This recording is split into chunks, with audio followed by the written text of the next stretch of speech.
साथ कांग्रेस है, मेरे साथ वाम दल है, गजब बात कर रहा है। मुसलमान हो गई, कहाँ मुसलमान हो?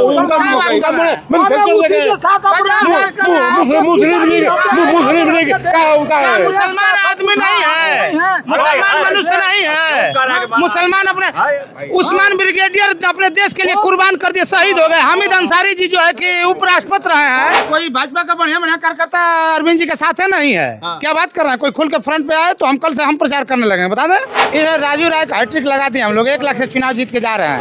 नमस्कार, मैं हूं कमलेश और आप देख रहे हैं आधुनिक भारत। साथियों, इस समय हम उत्तर प्रदेश के घोसी लोकसभा में और घोसी लोकसभा का ये रतनपुरा बाजार है। रतनपुरा बाजार आपको बताते हैं कि रतनपुरा बाजार के आसपास कहीं ना कहीं और राजभर समाज एक बहुत बड़े तबके में है। राजभर बाहुल्य क्षेत्र है और रतनपुरा, और यहाँ पे कुछ लोग हैं और यहाँ से जानेंगे कि जो घोसी लोकसभा है, घोसी लोकसभा में इस बार किस प्रत्याशी के ऊपर ज़्यादा विश्वास बन रहा है लोगों का। समाजवादी पार्टी के प्रत्याशी राजीव राय या बहुजन समाज पार्टी के बालकृष्ण चौहान या फिर ओम प्रकाश राजभर के बेटे हैं इंडिया गठबंधन से अरविंद राजभर, उनके साथ तमाम लोग यहाँ पे हैं। लोगों को जाने का प्रयास करें। पहले चाचा पगड़ी बांध के खड़े हैं, आप ही जानेंगे। चाचा, क्या नाम है आपका?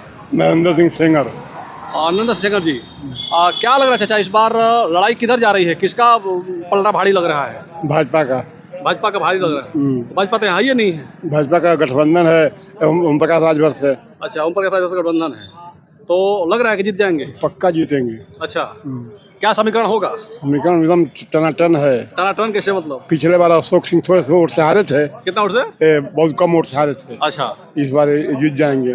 हाँ, मतलब वही तो समीकरण तो बताएंगे जीतने का समीकरण ये है कि इस बार जो है हिंदू मुस्लिम वोट का है। हिंदू वोट एकजुट हो रहा है। अच्छा, हिंदू एकजुट हो रहा है। माने भाजपा को लोग किसी पे लड़ाई लड़ेंगे? हिंदू मुस्लिम पे लड़ाई लड़ेंगे? हिंदू मुस्लिम लड़ाई होगी। इससे बाहर नहीं निकलेंगे? बाहर नहीं निकलेंगे। अच्छा, पक्का। ठीक है, चाचा कह रहे हैं कि हिंदू मुस्लिम के नाम पे वोट होगा इस बार। भैया, थोड़ा सा आप जानेंगे आपसे भी, क्या कहेंगे इस बार चुनाव घोसी का चल रहा है, कौन भारी, किसका पल्ला भारी लग रहा है? मुद्दा ये है कि जो भी जीते योग्य हो और यहाँ के लिए काम करे, क्योंकि आज हम लोग का जो घोसी क्षेत्र है, अभी आप देखें भीमपुरा मार्ग से पूरा भीमपुरा मोड़ से वहाँ तक सेमराजपुर तक रोड की हालत जो है आज 10-15 बरस से एकदम है, धूल फांक रहे हैं हम लोग। क्या लग रहा है, जैसे अरविंद राजभर हैं सुभाषपा और भाजपा गठबंधन से, राजीव राय इंडिया गठबंधन से, बालकृष्ण चौहान आ गए हैं तीसरा बहुजन समाज पार्टी से, तीनों में कौन अच्छा लग रहा है? हम यही कहेंगे कि अयोध्या में राम मंदिर बन गया है, तो प्रभु श्री राम जो भी विजयी हो उसको सद्बुद्धि दे, बुद्धि में गोबर ना रहे, सद्बुद्धि दे कि वो विकास का कार्य करे और किसी विशेष वर्ग या हिंदू मुस्लिम लड़ाई झगड़े में कुछ है नहीं। इसके लड़ाई झगड़े के कारण जो है हमारा जो उन्नति है वो रुक रहा है, तो वो रुकना नहीं चाहिए। और बाकी सब चीज़ें तो होती रहती हैं सास बहू के सीरियल की तरह से। जी ठीक है, और भी लोग हैं यहाँ पे जानेंगे, बड़ा बुजुर्ग लोग हैं। चाचा 2 मिनट हमारा खातिर रुक जाइए, बताइए चुनाव के बारे में कुछ बताइए।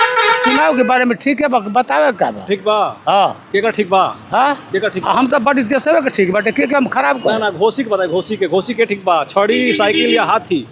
कुल ठीक है बाबू, हाथी रहे चाहे घोड़ा रहे, हमनी का अब कटिया करते जी, हमनी के अभी उठी लगाता है। कटिया तो राजभरो करत बाड़ो। हाँ, कटिया तो राजभरो घरी करत बाड़ो। हाँ, तो हमनी का आवे जो समय आवे के हो तनी समय वोट दे दिए। 10 दिन खाली चुनाव बा। हाँ, तो 10 दिन में आवे समझल नहीं के दिए जाए। ठीक बा, मोदी जी के सरकार कैसन बा?